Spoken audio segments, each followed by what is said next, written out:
Coba bayangin deh skenario ini. Anda lagi ngadain pesta catering gede-gedean nih, tapi makanan premiumnya malah nyasar ke alamat yang salah. Iya, dan di saat yang sama, tagihan dari dapurnya tiba-tiba meledak gitu kan? Nggak masuk akal? Bener banget. Nah, di penelusuran mendalam kita kali ini, kita bakal ngebedah laporan dari kompas.com soal evaluasi mengejutkan dari program makan bergizi gratis atau MBG di bulan Juni 2026 ini. Misi kita ya nyari tahu kenapa program raksasa nasional ini mendadak butuh refocusing atau ditata ulang yang drastis banget. Dan kalau kita lihat ke dalam, apa yang kelihatannya cuma kayak salah alamat administratif di permukaan itu, ternyata nyimpan masalah struktural yang lumayan ngeri. Iya, ironis banget soalnya. Menko Pangan Zulkifli Hasan itu kan nemuin kalau sekolah elit malah dapat manfaat MBJ ini, sementara wilayah 3T yang tertinggal, terdepan, dan terluar itu malah belum tersentuh sama sekali. Tepat sekali. Maksud saya, ini kan ibarat ngasih pelampung ke penumpang kapal pesiar mewah, terus yang di perahu bocor malah dicuekin gitu aja. Kok bisa sih data awal di lapangannya meleset sejauh itu? Nah, itu dia letak masalahnya. Kayaknya ada di cara mereka ngumpulin datanya. Jadi alih-alih ngecek langsung door to door atau verifikasi faktual, perencanaannya tuh terlalu bergantung sama data administratif lama yang nggak diperbarui. Ah, pakai data usang ya? Betul. Jadi alokasinya buta sama realitas ekonomi di lapangan. Ini tuh bukan sekedar salah ketik di Excel loh. Ini kegagalan nangkep siapa yang paling butuh diselamatkan. Terus, jangan lupa juga, pemerintah tuh nerapin zero toleransi atau tanpa kompromi buat kasus keracunan makanan. Oh, berarti kalau fondasi datanya aja udah acak-acakan dari awal, risiko operasional kayak standar kebersihan dan logistiknya makin bahaya dong. Pasti, kalau infrastruktur awalnya aja salah sasaran, potensi kelalaian yang bisa berujung keracunan massal tuh bakal melonjak tajam. Makanya, urgensi refocusing ini harus banget kelar bulan ini, sebelum sistemnya ambruk. Masuk akal sih, tapi tunggu deh, salah sasaran ini kan kayaknya cuma gejala ya. Soalnya kalau kita gali lagi, akar kekacauannya itu ada di pusat produksi makanannya, yang namanya SPPG itu, Satuan Pelayanan Pemenuhan Gizi. Iya, benar. Jujur aja pas baca istilah SPPG ini, saya agak bingung bentuk fisiknya tuh kayak gimana sih? Warung lokal biasa atau pabrik raksasa? Bayanginnya tuh kayak dapur sentral semi-industri gitu, skalanya besar, punya armada pengiriman sendiri, terus dirancang buat masak ribuan porsi tiap hari. Nah, titik krisisnya tuh justru ada di jumlah lokasinya ini. Oke, gimana tuh maksudnya? Rencana awal kan pemerintah netapin sekitar 21.000 titik di seluruh Indonesia. Tapi temuan terbaru nunjukin angkanya bengkak secara misterius, jadi 27.877 titik. Bentar-bentar, ada tambahan hampir 7.000 titik siluman gitu? Mari kita hitung-hitungan kasar aja nih. Kalau satu dapur butuh biaya operasional, taruhlah 6 juta sehari. Terus dikali 7.000 titik tambahan itu, berarti negara berpotensi ngebuang belasan triliun rupiah setahun dong. Iya, angkanya emang fantastis banget. Itu ada di wilayah 3T tadi, yang padahal makanannya kan kita bahas belum nyampe sana. Wait, gimana ceritanya bisa gitu? Jadi data awal tuh cuma nargetin sekitar 2.000 titik layanan di sana. Tapi tiba-tiba meroket tajam jadi 8.617 titik. Bahkan 6.000-an diantaranya udah diam-diam dapat surat keputusan. Nah loh, sebentar saya mau coba jadi pihak yang skeptis dulu nih. Bikin dapur sentral di wilayah 3T itu kan logistiknya berat banget.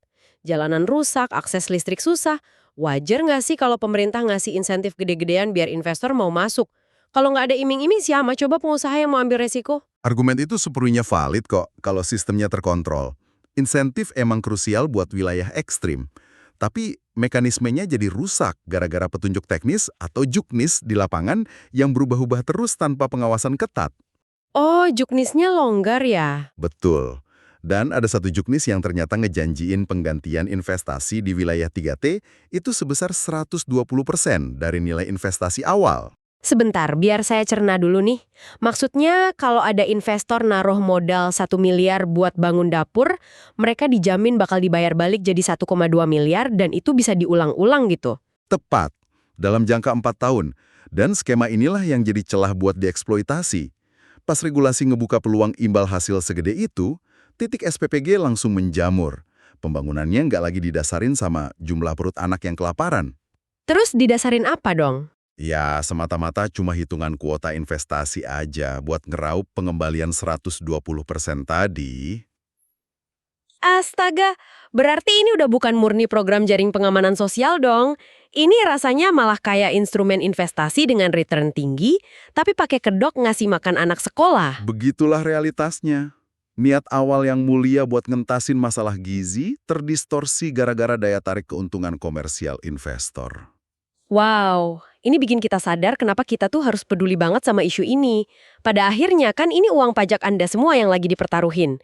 Kasus ini benar-benar jadi contoh nyata, susahnya ngeksekusi kebijakan nasional triliunan rupiah kalau juknisnya gampang dibajak demi kepentingan profit.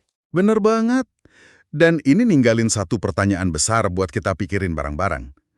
Kalau sebuah program buat kebutuhan dasar manusia aja bisa secepat itu diubah jadi lahan investasi komersial, sebenarnya apa yang salah ya sama cara kita ngerancang kebijakan publik? Sebuah teka-teki yang bikin kepikiran ya.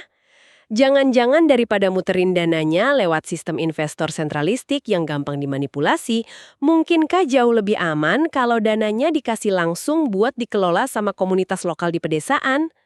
Sesuatu buat Anda renungin sendiri nih. Sampai jumpa di obrolan kita berikutnya. Kita menyepakati bersama-sama bahwa kita butuh penataan menyeluruh dari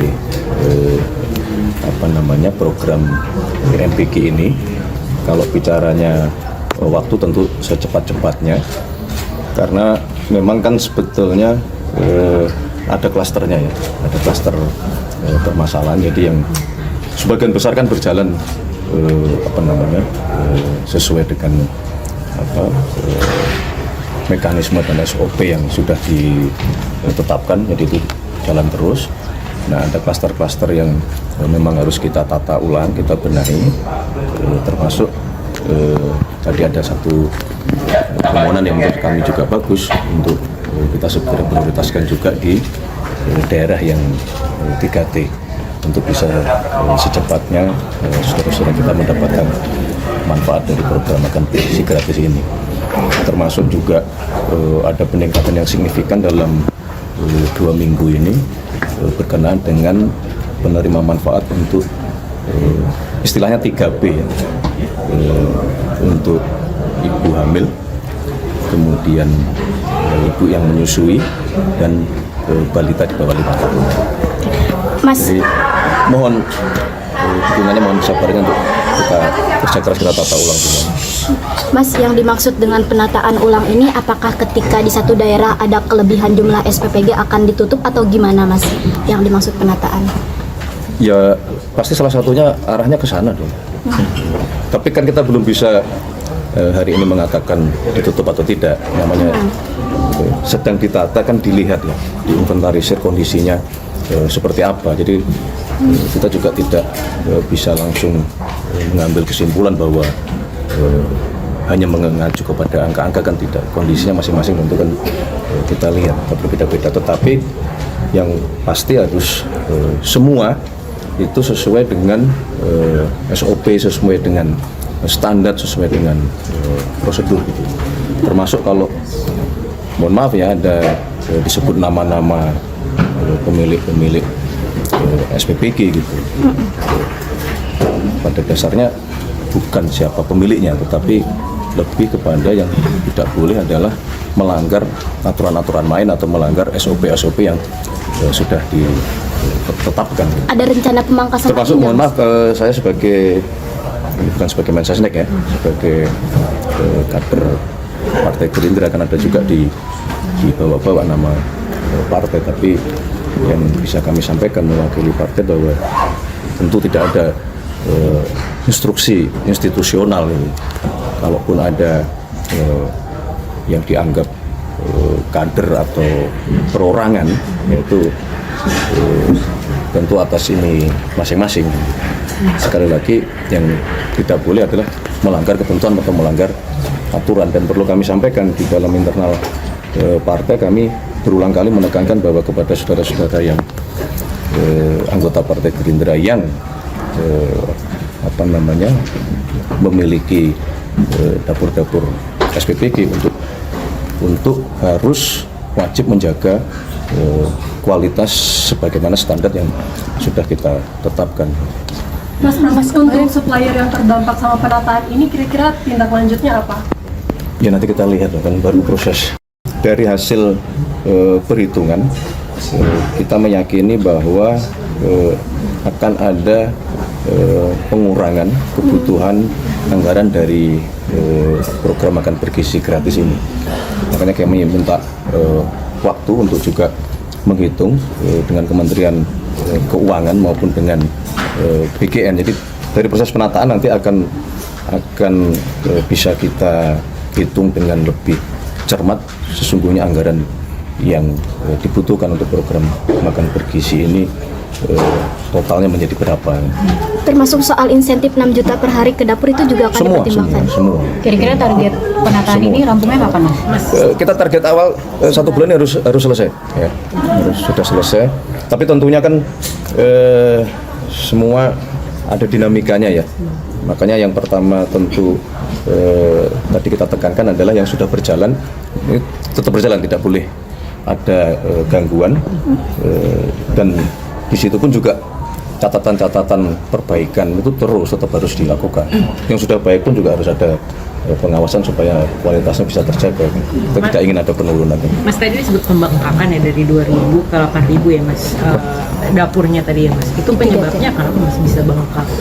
Tadi kurang jelas. Bengkak 6.000 titik itu Mas Pras disebut sama Yang di 3T. Istilahnya bukan bengkak. Data yang kita dapatkan seperti itu. Yang dalam proses penataan ke depan itulah yang kita ingin inventarisir apakah jumlah tersebut sesuai dengan yang kita perlukan atau kita butuhkan.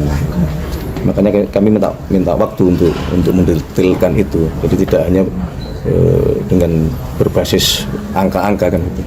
Karena kadang-kadang kan ada wilayah-wilayah juga yang memang mungkin secara jangkauan, secara jarak itu mengharuskan jumlah penerima manfaat per satu SPPG itu berbeda jumlahnya dibandingkan dengan yang kondisi yang ideal gitu. Menegaskan tadi Mas Araf, berarti ada sekolah-sekolah yang tadi dianggap elit terus masih menerima MBG nantinya akan di stop gitu ya? Loh ya nggak langsung juga begitu. Dalam proses penataan itulah kemudian kan terjadi apa yang disebut dengan kesepakatan atau sebuah sekolah ini masuk apakah ini layak atau prioritas untuk menerima MBG atau tidak, kan begitu. Karena memang sejak awal SOP-nya seperti itu. Mas, nasib yayasan. Jangan bertanya langsung harus nanti langsung stop langsung ini. Mas, nasib yayasan. Jangan sepenggal begitu. Mas, berarti target identifikasi masalahnya sebulan itu atau sebulan udah selesai atau seperti apa ya Mas? Tadi kan banyak ya Loh ya kan perbaikan itu kan setiap hari kan. Ya, kita pasang target waktu itu untuk memacu kita bahwa ini kita harus kerja keras beneran, sesegera mungkin harus selesai kan gitu. Bukan berarti 1 bulan terus baru ngapain, enggak begitu juga kan gitu. Proses pengawasan, perbaikan itu kan, monitoring itu kan setiap hari. Download Tribun X sekarang, menghadirkan lokal menjadi Indonesia.